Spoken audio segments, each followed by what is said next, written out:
Hello student, I am Dilip Gupta, your chemistry teacher. Today we are going to be continued some basic concept of chemistry for class 11th, lecture 9. Our topic is relative atomic mass.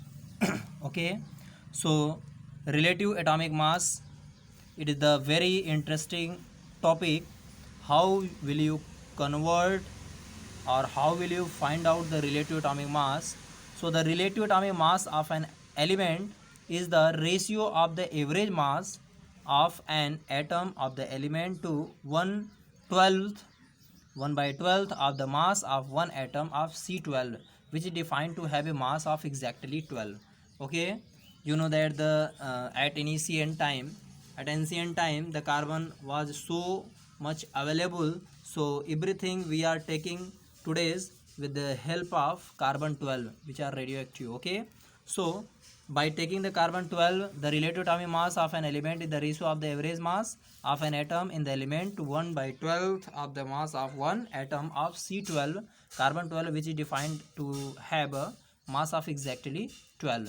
Okay, now relative atomic mass of some common element. You know that the some elements you have already remembered, if not remembered, so first of all you will learn about this so that you can by solving the problems you cannot suffer the like these problems. Okay, so the some elements I have written here, like aluminium represented by the aluminium atomic weight is 27, antimony Sb 122, argon Ar 40.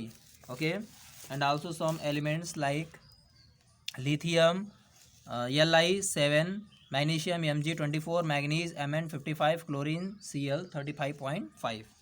Now we are going to solve some questions so that easily you can find the solution of the questions. Chlorine occurs as two isotopes, chlorine 35, in which its atomic mass is 35 unit, and chlorine 37, its atomic weight is chlorine 37 unit. 76% of the natural chlorine is chlorine's 35. Calculate the atomic weight of the chlorine.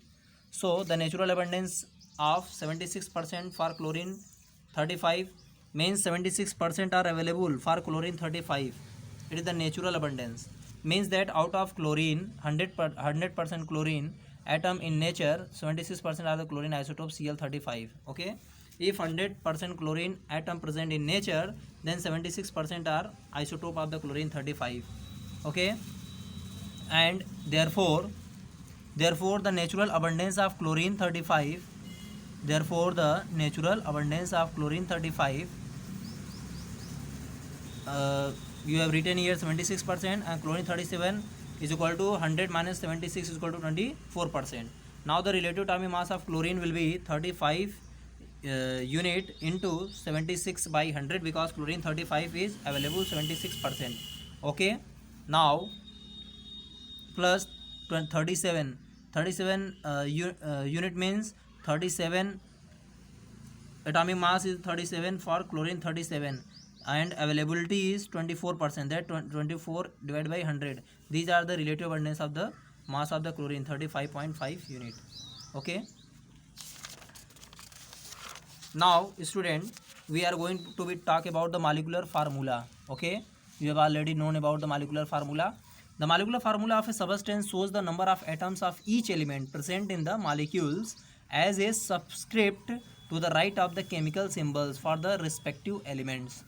Okay, so for example, the formula of the molecules of hydrogen, nitrogen and oxygen are H2, N2 and O2 respectively. Okay, since they are diatomic, because they are associated with the single atom by forming the covalent bond. Okay, but in case of the O3, that is the ozone triatomic form. Now second one is the atoms of noble gases such as the helium, neon and argon, they do not form the combination form, so have an independent existence, so they are monoatomic. Okay, now the relative molecular mass of a substance is the ratio of the mass of the molecule of the substance to 1/12 of the mass of one atom of carbon 12. Now question is calculate the molecular weight or formula weight of sulfuric acid and sodium carbonate. Okay, now you can easily take it here, molecular formula, molecular weight is sulfuric acid is 2 into 1 plus 32 plus 4 into 16, that is that 98 unit. Okay, now the formula mass you know, which are made up of by ions by attractive, that is the sodium and carbonate ion. So formula mass will be 2 into 23 plus 12 plus 3 into 16 plus 10 into 18, these are the 286. Okay, so you can write down the molecular formula by addition of the sum of the individual elements. Okay, thank you.